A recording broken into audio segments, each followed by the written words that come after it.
Halo sobat-sobatku dimanapun berada, kita berjumpa lagi pada program Sekedar Berbagi dari saya, episode yang ke-64. Apa kabar? Luar biasa, fantastic, yes. Don't worry, be happy. Tetap optimis.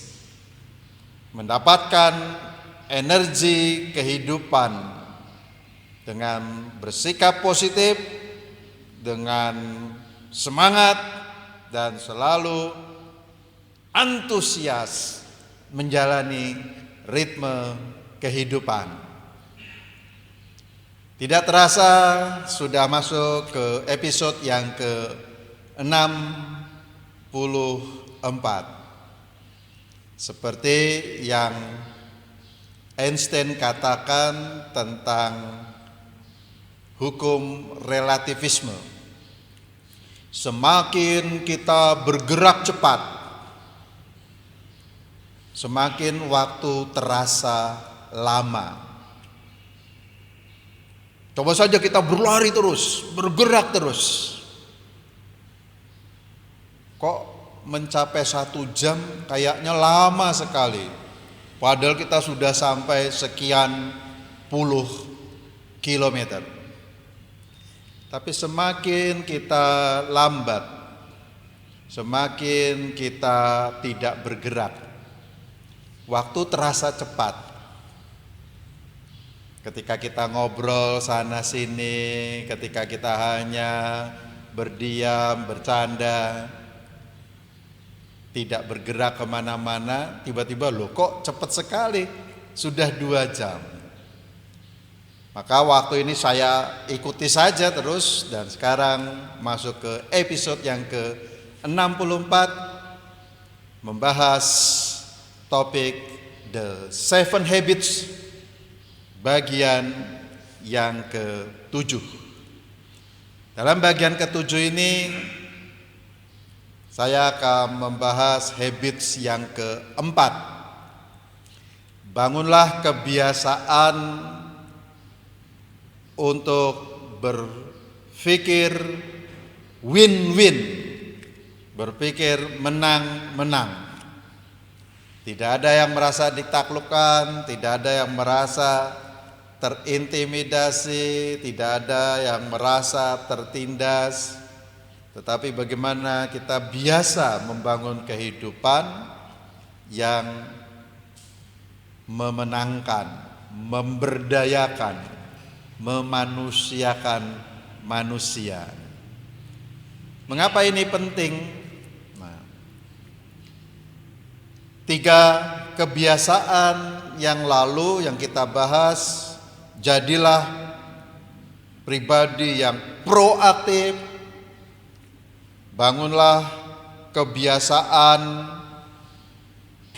membangun visi dan misi yang jelas, atau mulai dari akhir dalam pikiran kita.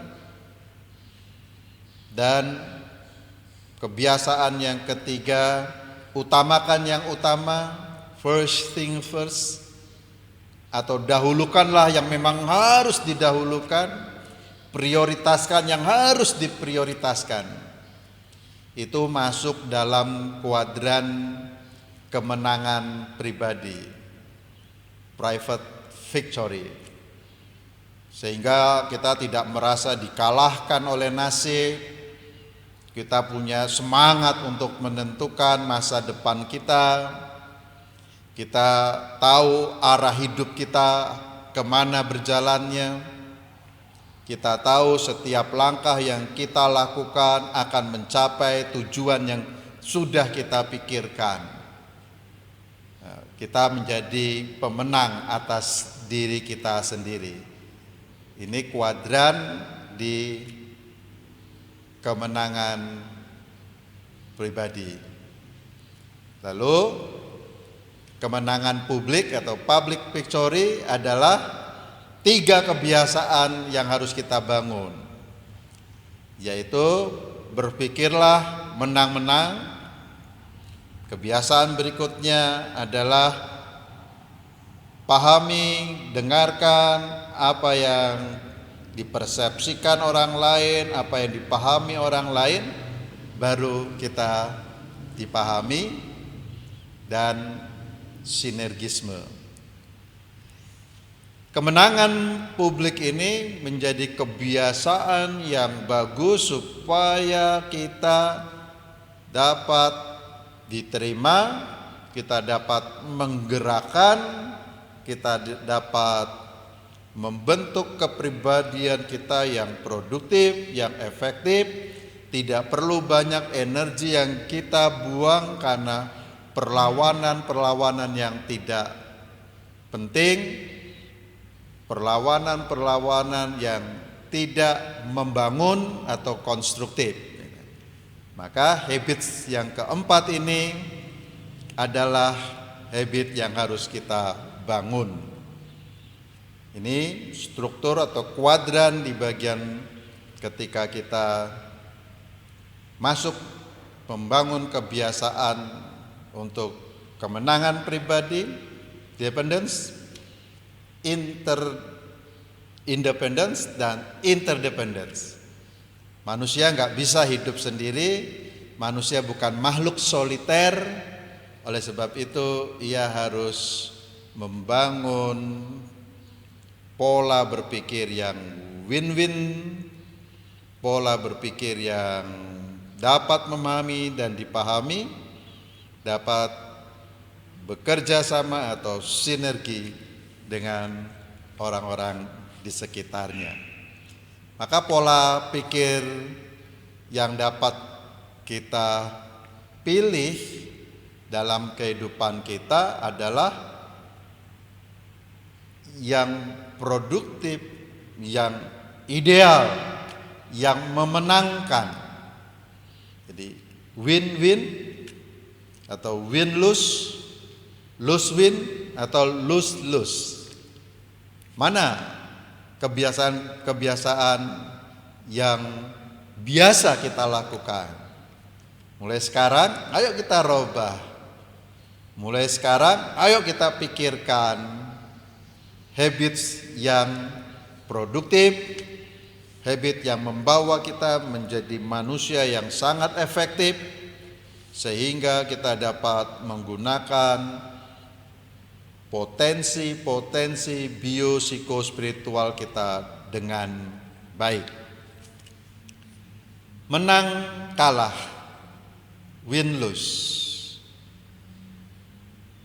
Ini adalah pola atau kebiasaan yang seringkali memanipulasi orang lain, memanipulasi keterbatasan orang lain, memanipulasi potensi-potensi orang lain untuk ditaklukkan,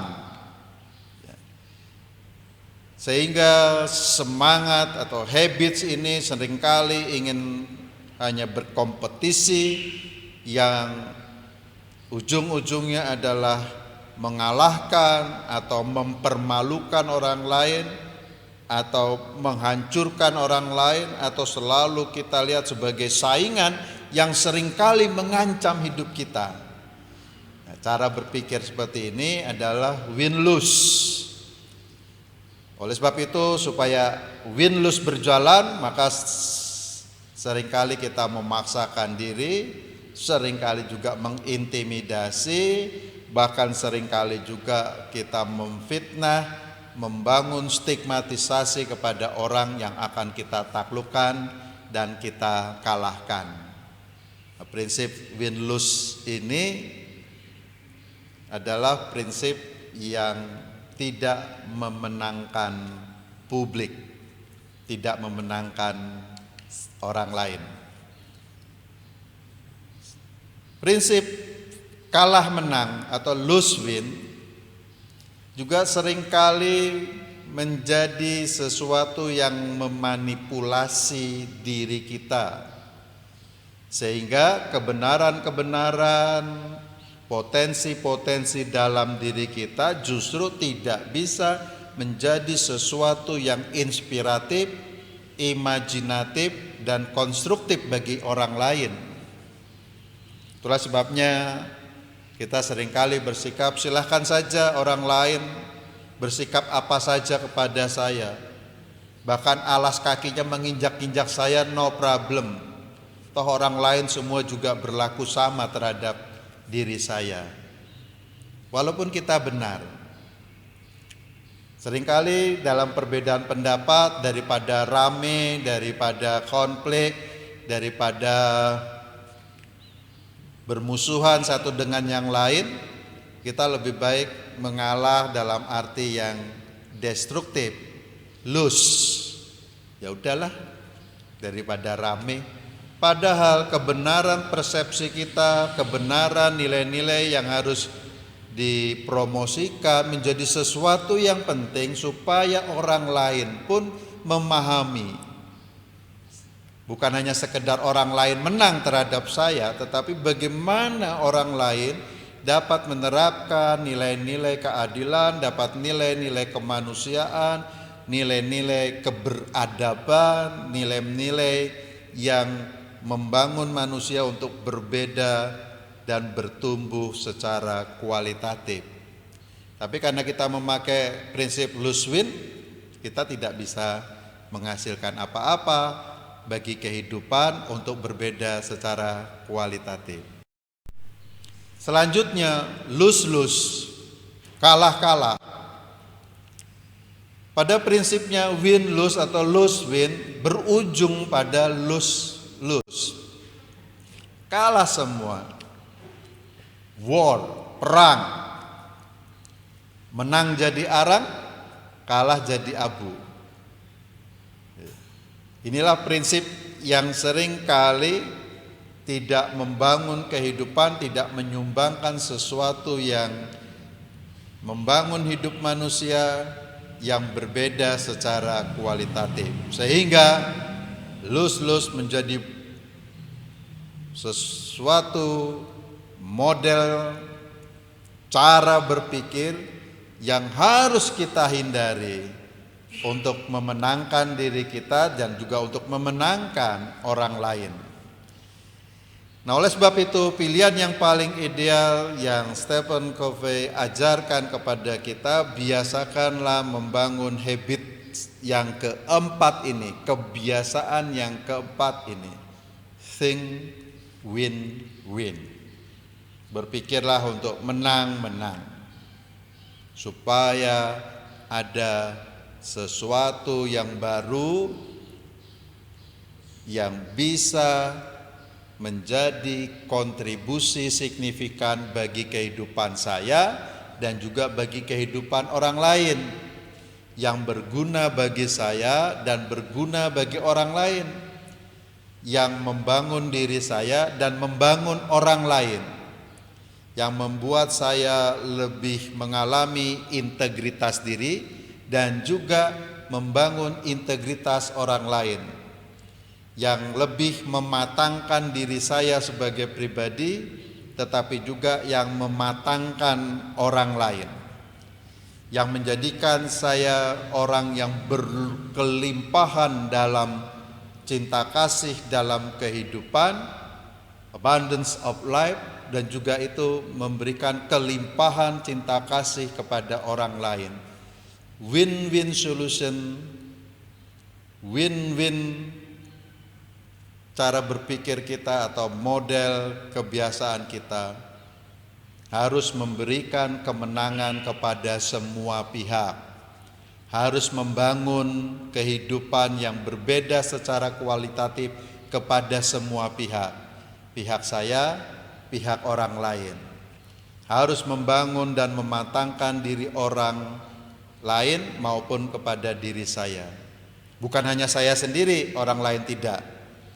Atau orang lain saya tidak, atau tidak sama sekali semuanya. Tetapi supaya kita bertumbuh semakin utuh, integriti, orang lain juga bertumbuh semakin mengalami keutuhan, saya mampu mengembangkan potensi-potensi biopsikospiritual saya, orang lain juga dapat mengembangkan dan mengekspresikan segala potensi-potensi biopsikospiritualnya. Oleh sebab itulah win-win membutuhkan dua variabel. Bagaimana kita bisa berpikir untuk menang-menang? Think win-win. Dua variabel yang harus kita perhatikan, yaitu pertimbangan dan keberanian. Gitu. Orang yang pertimbangannya rendah dan keberaniannya rendah, ia akan cenderung lari ke war, perang, dedel duel, menang jadi arang, kalah jadi abu, karena pertimbangannya tidak tinggi, keberaniannya pun tidak tinggi. Maka untuk berpikir win-win, maka semakin orang mempertimbangkan dengan matang, pertimbangan tinggi, keberanian tinggi, ia akan mencapai titik paling tinggi, yaitu di win-win itu. Keberanian untuk berbeda pendapat, keberanian untuk menerima perbedaan, keberanian untuk mengelola perbedaan, pertimbangan yang matang untuk bersikap berbeda tanpa mengancam orang lain, mendiskusikan perbedaan-perbedaan itu, semakin tinggi di pertimbangan dan semakin tinggi di keberanian, akan bertemu di titik win-win itu. Oleh sebab itulah kebiasaan ini harus kita bangun, karena orang yang dewasa mampu mengekspresikan gagasan-gagasannya dan perasaan-perasaannya dengan keberanian dirinya dan juga dengan pertimbangan yang tinggi. Kadang-kadang kita takut mengekspresikan gagasan-gagasan dan perasaan kita karena orang lain nanti kecewa. Berarti kita dalam posisi lose win. Kadang-kadang kita mengekspresikan gagasan-gagasan dan perasaan-perasaan kita yang mengintimidasi kehidupan orang lain. Kita menjadi win-lose. Tetapi win-win berarti kita berani mengekspresikan gagasan-gagasan kita dan perasaan-perasaan kita dengan pertimbangan-pertimbangan dan keberanian yang tinggi. Bersamaan dengan itu pula kita berani mendengarkan, memperhatikan dan menerima gagasan-gagasan dan ekspresi-ekspresi orang lain yang juga memiliki keberanian dan pertimbangan yang tinggi. Di titik tertinggi itulah kita akan berjumpa win-win. Berpikirlah selalu menang-menang.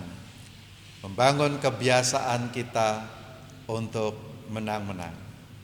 Oke sobat-sobat, kita akhiri perjumpaan kita dan kita akan bertemu lagi pada program Sekedar Berbagi di episode berikutnya. Yes, salam jempol.